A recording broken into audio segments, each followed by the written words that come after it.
Date है आज 9 दिसंबर 2020 और स्वागत है आपका करंट विद जीएस में। आज के टॉपिक हैं Stockholm International Peace Research Institutes SIPRI lidar launch of fortified rice in PDS opposed by activist eco bridge Tharu tribes Vadhavan project next Lakshadweep UT as a organic central zoo authority investment promotion award. चलिए एक एक करके सबको देख लेते हैं। Stockholm International Peace Research Institute, shortcut में से सिप्री बोलते हैं। ये एक इंटरनेशनल पीस रिसर्च इंस्टीट्यूट है जिसने अभी एक रिपोर्ट जारी की है, रिपोर्ट रिलीज्ड की है। किससे रिलेटेड? आर्म मार्केट से। आर्म मार्केट क्या होती है?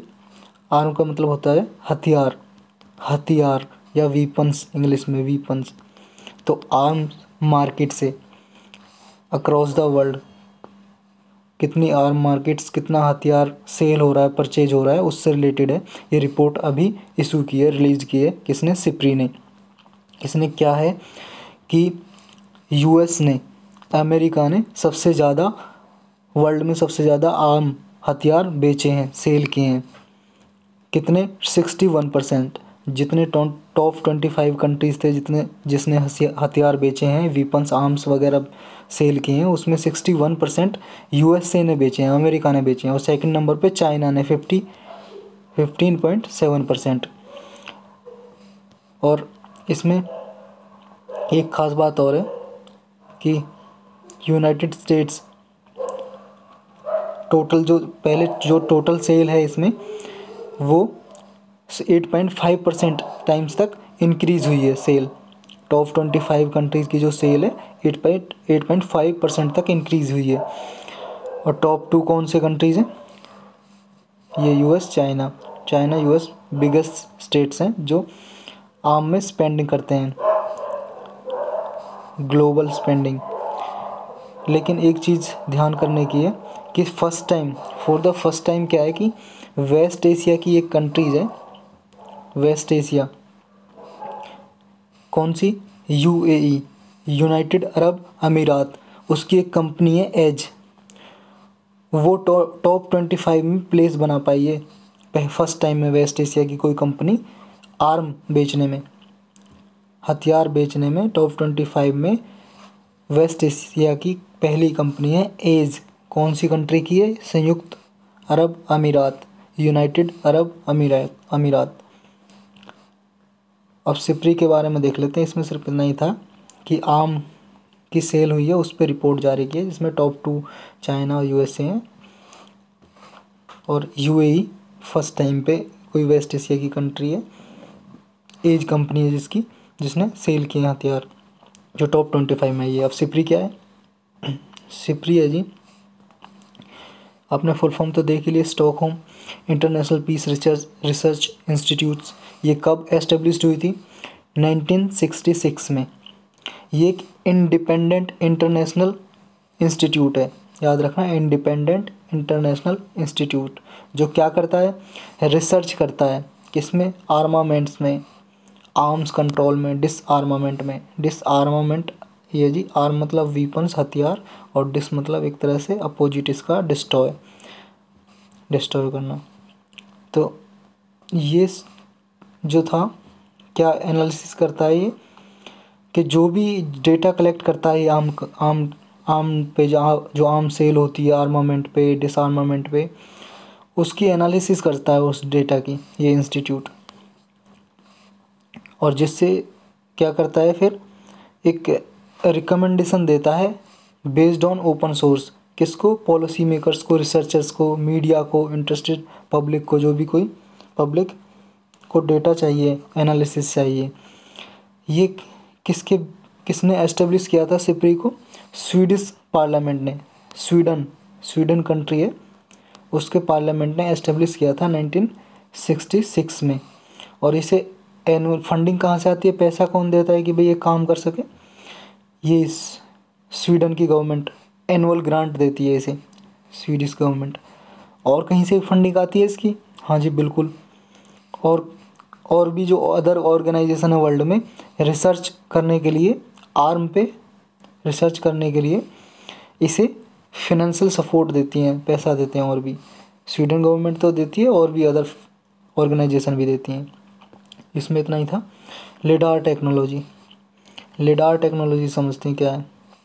अभी क्या है कि National Highway Speed Rail Corporation Limited ने, किसने, National Highway Speed Rail Corporation Limited ने अभी एक सर्वे कंडक्ट किया है। किसके थ्रू, लिडार के थ्रू। लिडार क्या है, light detection and ranging survey, light detection and ranging lidar की फुल फॉर्म है। तो लिडार सर्वे किया है किसके लिए, एक हाई स्पीड प्रोजेक्ट बन रहा है दिल्ली टू वाराणसी, दिल्ली से वाराणसी तक, बनारस तक एक, ये मान लो रेल की पटरी बिछाई जा रही है, हाई स्पीड ट्रेन चल सके, मतलब कि बुलेट ट्रेन चल सके, हाई स्पीड ट्रेन, उसके लिए सर्वे किया है इसने। ठीक है जी, तो इसलिए न्यूज़ में था। अब लिडार कैसे काम करता है ये देख लेते हैं। लिडार पहले आप ये इसका वो देख लीजिए फ़ोटो, ये देखो हेलीकॉप्टर से सर्वे किया है। इसमें लिडार होता है और एक स्कैनर होता है, लेज़र पे काम करता है लिडार, किस पे, लेज़र पे। ये लेज़र लाइट है जो ये अर्थ पे डाली जाती है हेलीकॉप्टर से, और ये क्या है, यहाँ से रिफ्लेक्ट होकर वापस जाती है और कितने टाइम में गई है वापस और क्या क्या है, ये सारा डेटा बताती है नीचे। और एक जीपीएस सिस्टम भी इसमें इनेबल्ड होता है। तो 3 चीज़ों से काम करता है इसमें, 3 चीज़ें होती हैं, एक लेज़र, एक स्कैनर और एक जीपीएस सिस्टम।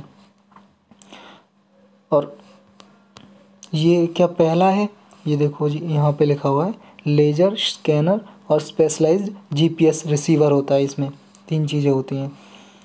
एयरप्लेन्स और हेलीकॉप्टर से ये सर्वे की जाती है। अब इसमें पहली बार नहीं है कि पहली बार किया गया है कि Delhi to Varanasi first time हुई है, नहीं। इससे पहले मुंबई हाईवे के लिए जो हाई स्पीड रेल कॉरिडोर बन रहा है ना, मतलब एक तरह से पटरी बिछाई जा रही है बुलेट ट्रेन के लिए मुंबई से अहमदाबाद के लिए, पहले भी ऐसी लिडार सर्वे हो चुकी है इस टेक्निक से। बस इसमें इतना ही था, तो याद रखना फर्स्ट टाइम नहीं है ये, पहले मुंबई हाईवे के लिए भी हो चुकी है, अब दिल्ली टू वाराणसी हो रही है। और कौन कर रहा है, नेशनल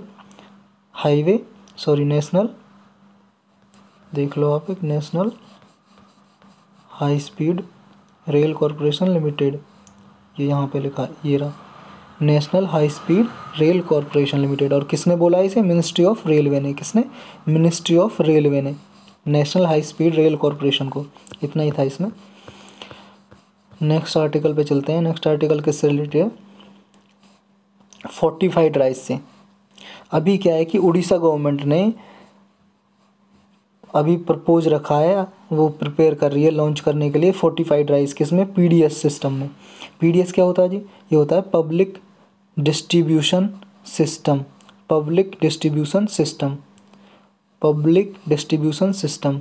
इसमें क्या होता है, जो गवर्नमेंट फ्री तो नहीं, 3 रुपये, लगभग 3 रुपये पर केजी राइस का प्राइस लेती है, और 2 रुपये पर केजी गेहूँ देती है गरीब लोगों को, जो बीपीएल फैमिलीज़ में आते हैं, below the poverty line. BPL का मतलब बिलो द पॉवर्टी लाइन से जो गरीब रेखा से नीचे लोग हैं उनके लिए पीडीएस सिस्टम चलाया जाता है। इसमें 3 रुपये किलो के हिसाब से चावल और 2 रुपये किलो के हिसाब से गेहूँ प्रोवाइड किया जाता है, गवर्नमेंट करती है। तो देखा होगा आपने, पर मंथली मिलता है, गाँव में भी, विलेज एरियाज़ में भी, अर्बन एरियाज़ में राशन शॉप होती हैं, राशन शॉप से लेना पड़ता है। तो उसी उड़ीसा गवर्नमेंट प्रिपेयर कर रही है कि पीडीएस का जो अनाज वगैरह राइस मिलता है, जो एक्चुअली राइस, उसे फोर्टिफाइड किया जाए। कहाँ पे, मलकानगिरी डिस्ट्रिक्ट से स्टार्ट करना चाह रही है, इसे प्रपोज किया है। उड़ीसा में जी मलकानगिरी डिस्ट्रिक्ट, वहाँ से कब से, फरवरी से स्टार्ट करने का सोच रही है।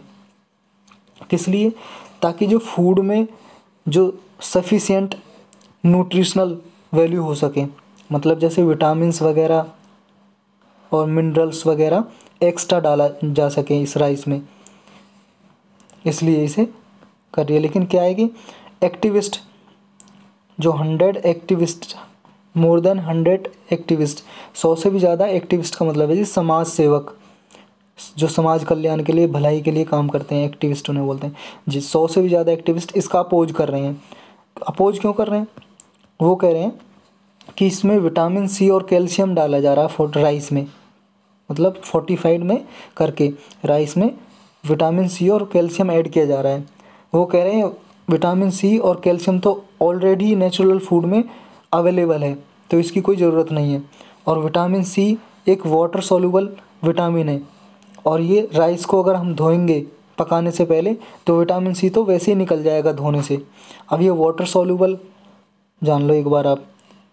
वाटर सॉल्युबल का मतलब है जी पानी में, जल में घुलनशील है जो। विटामिन आपको पता ही होगा, A B C D E और K। इनमें क्या होता है, जो बी और सी विटामिन होती हैं ये वाटर सॉल्युबल होती हैं, और बाकी की जो होती हैं फैट सॉल्युबल होती हैं, फैट सॉल्युबल। तो इसमें आप याद कैसे करोगे कि कौन सी वाटर सॉल्युबल है, कौन सी फैट सॉल्युबल है? ये कीवर्ड से याद करो आप, ये कीड़ा, vitamin A D E K, यानी कि कीड़ा है जो फैट सॉल्युबल है, फैट सॉल्युबल। और जो BC है वो तो फिर याद ही हो जाएंगी, कीड़ा याद हो गया था। ये बाकी की BC हैं ये वाटर सॉल्युबल है, ठीक है जी। तो वो कह रहे हैं कि ये तो विटामिन सी तो पानी से धोने से ही राइस को निकल जाएगा, तो कोई फ़ायदा नहीं है।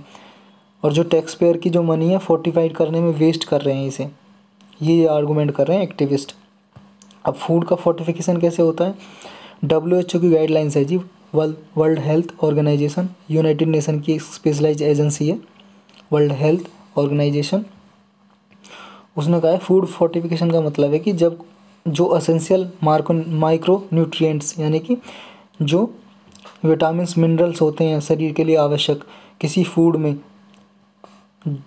में जो लैब वगैरह में इंक्लूड किए जाएं, नेचुरल नहीं होते। जैसे राइस की खेती की जाती है, कृषि की जाती है, उसमें जो मिनरल्स वगैरह हैं, विटामिन्स वगैरह हैं, तो उसके बाद भी जो नेचुरल हुआ है उसमें वो तो ठीक है, लेकिन उसके बाद भी उसमें न्यूट्रिएंट्स ऐड किए जाएं मैनुअली, तो उसी को बोलते हैं फोर्टिफिकेशन। इसकी न्यूट्रिशनल क्वालिटी बढ़ाने के लिए, पोषक तत्व बढ़ाने के लिए फूड में कुछ मिनरल्स विटामिन ऐड किए जाते हैं, उसी को बोलते हैं फूड फोर्टिफिकेशन। अब इसे इंडिया में कैसे रेगुलेट करता है, कौन सी अथॉरिटी है? कोई अथॉरिटी है?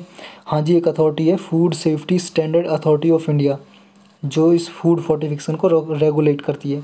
इसने रूल बनाए हैं, rule food safety and standard fortification of foods regulation 2016 के रूल हैं, जिनसे इसे रेगुलेट किया जाता है। और कौन सी अथॉरिटी करती है? फसई ये बनी थी 2006 में, 2006 में बनी थी ये food safety and standard authority of India. कोई भी फूड से रिलेटेड कोई भी खाने पीने की चीज़ है उस पर रेगुलेशन इसका चलता है। 2006 में बनी थी, और एक स्टैच्यूटरी बॉडी है। कैसी? स्टैच्यूटरी, क्योंकि एक्ट से बनी थी। 2006 का एक्ट है, food safety and standard authority of India act 2006, उससे बनी थी अथॉरिटी। ये स्टैच्यूटरी है, याद रखना।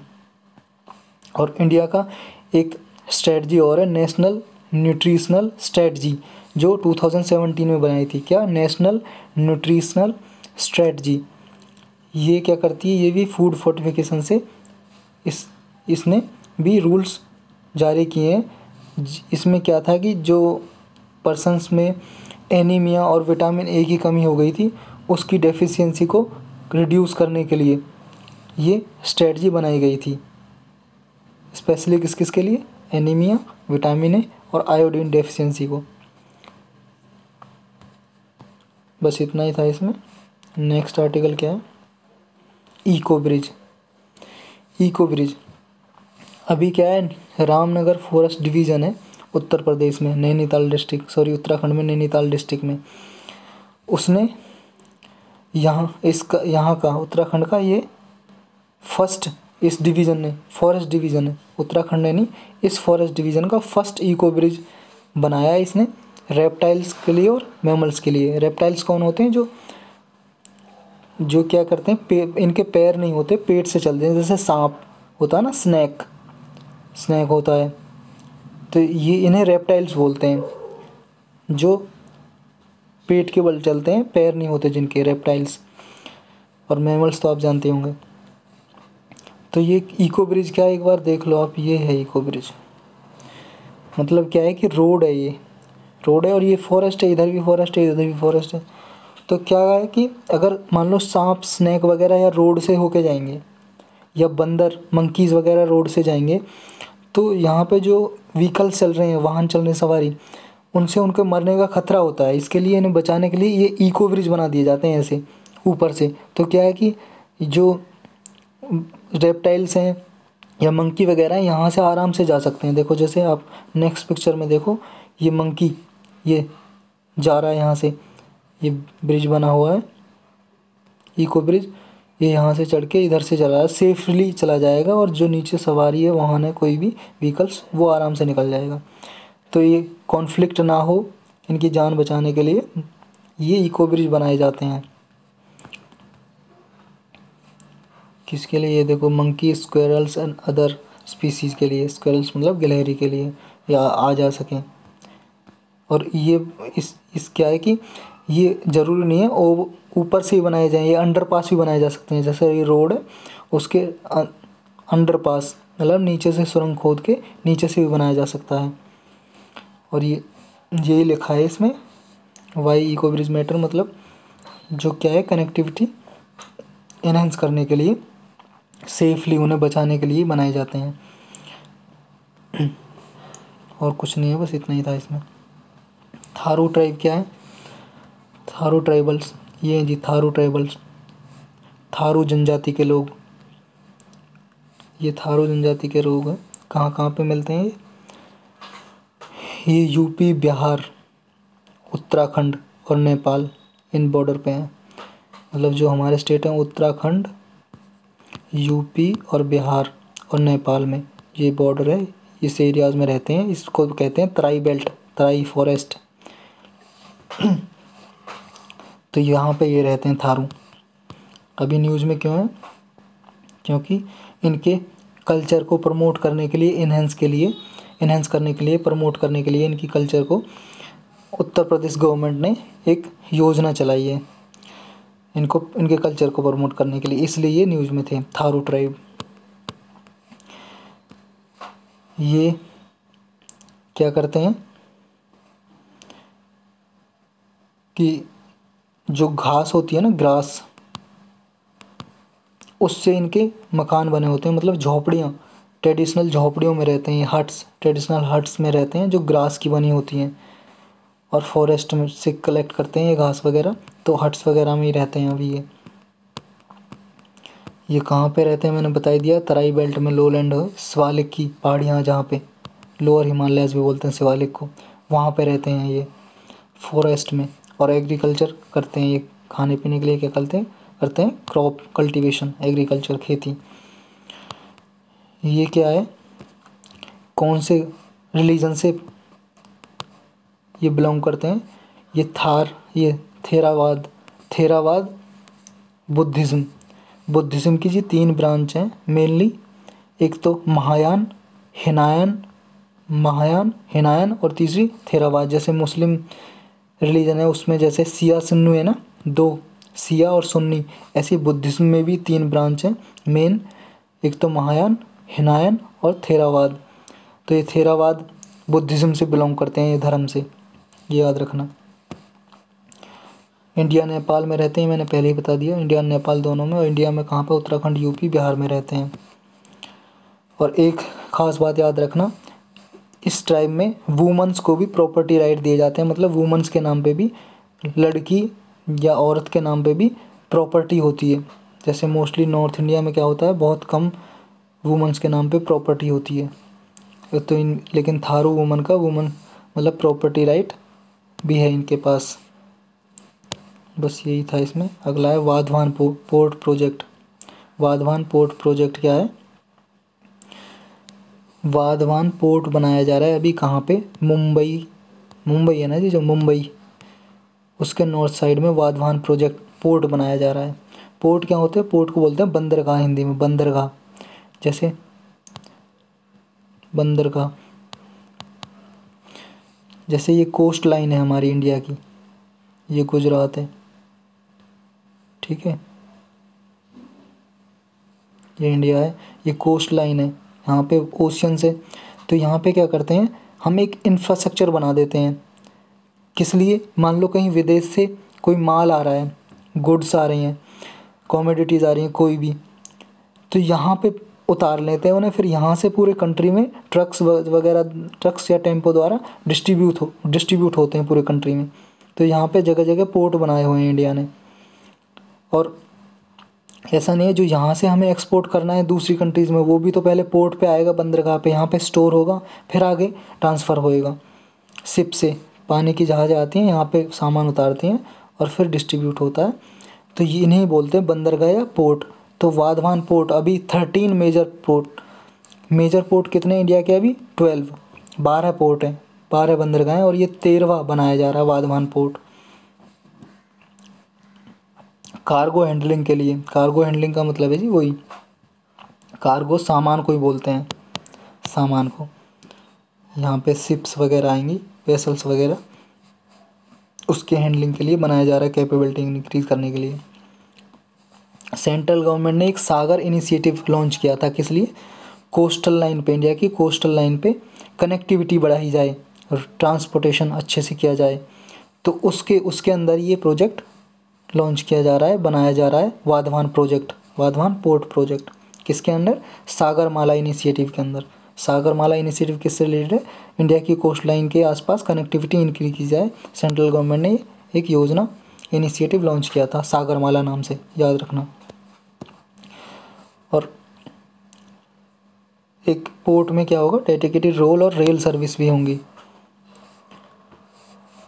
जो लोकल ट्रैफिक से इंटरफेयर नहीं करेंगी, not to interfere with the local traffic. अब एक चीज़ है इसमें ध्यान करने की, ये तो आपको पता चल गया वाधवान प्रोजेक्ट कहाँ बन रहा है, मुंबई से नॉर्थ में, और पोर्ट क्या होता है ये भी पता चल गया, किस लिए होता है, ये किस मॉडल पे बन रहा है? लैंड लॉर्ड मॉडल पे, ये याद रखना, ये मोस्ट इम्पोर्टेंट है, लैंड लॉर्ड मॉडल। अब लैंड लॉर्ड मॉडल क्या होता है? ये देखो जी, मैं आपको पढ़ के सुनाता हूँ इसे। इसमें क्या होता है? The publicly govern port authority acts as a regulatory body and as landlord while private companies carry out port operations mainly cargo handling activities. समझ में आया? नहीं तो समझते हैं। सिंपल भाषा में कहूँ तो जो गवर्नमेंट होती है वो रूल बनाती है, इस मॉडल में क्या बनाती है? रूल, एक रेगुलेटरी अथॉरिटी होती है। और जो प्राइवेट कंपनीज वगैरह होती हैं वो यहाँ पे जो ऑपरेशन हो रहे होते हैं, कार्गो हैंडलिंग मतलब सामान की रख रखाव, देखना, आना जाना कैसे, वो सारा प्राइवेट कंपनीज करती हैं। इस मॉडल में रूल सारा गवर्नमेंट बनाएंगी और रख रखाव वगैरह, कार्गो हैंडलिंग सामान की प्राइवेट कंपनीज करेंगी। उसी को बोलते हैं क्या? Land Lord model. बस कुछ नहीं है इसमें।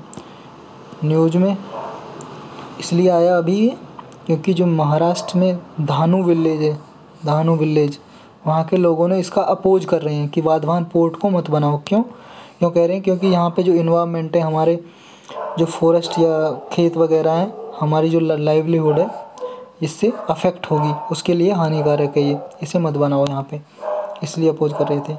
अब आपके मन में चल रहा होगा 12 पोर्ट कौन कौन से हैं, ये और बता देते तो अच्छा होता।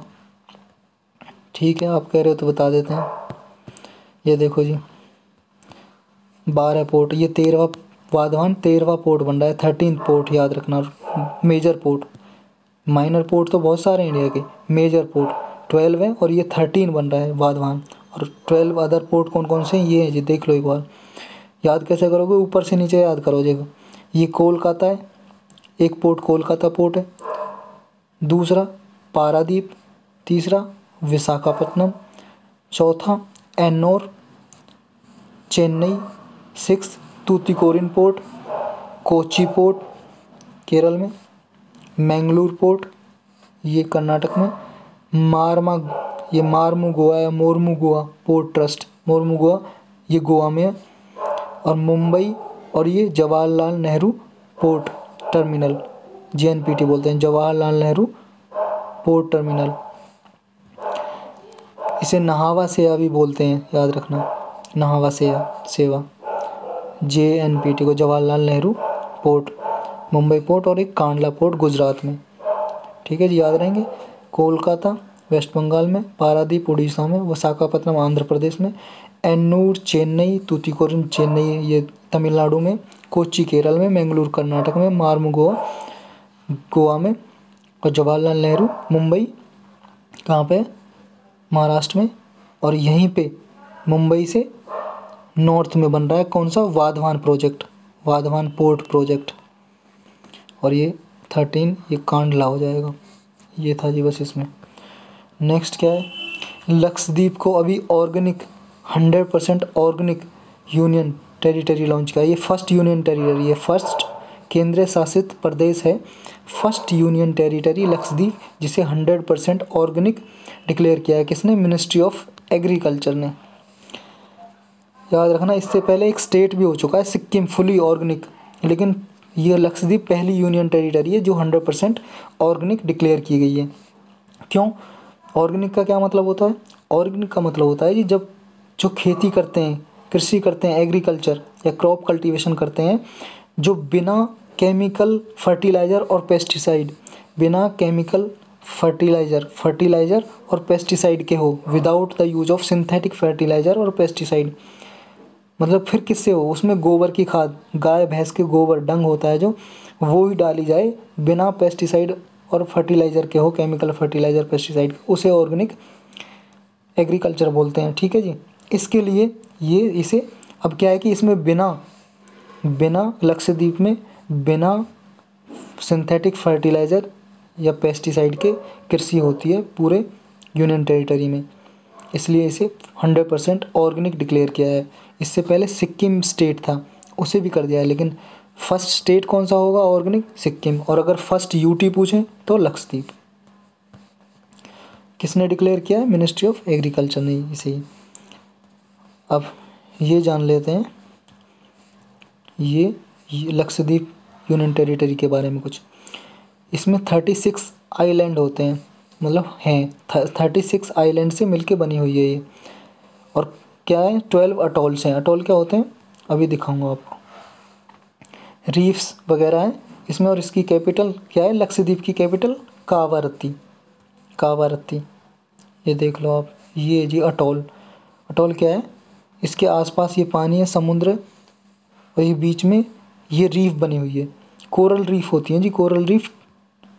ये कोरल रीफ होती है, 3 टाइप की होती है, बैरियर रीफ, फ्रिंजिंग रीफ और अटोल रीफ।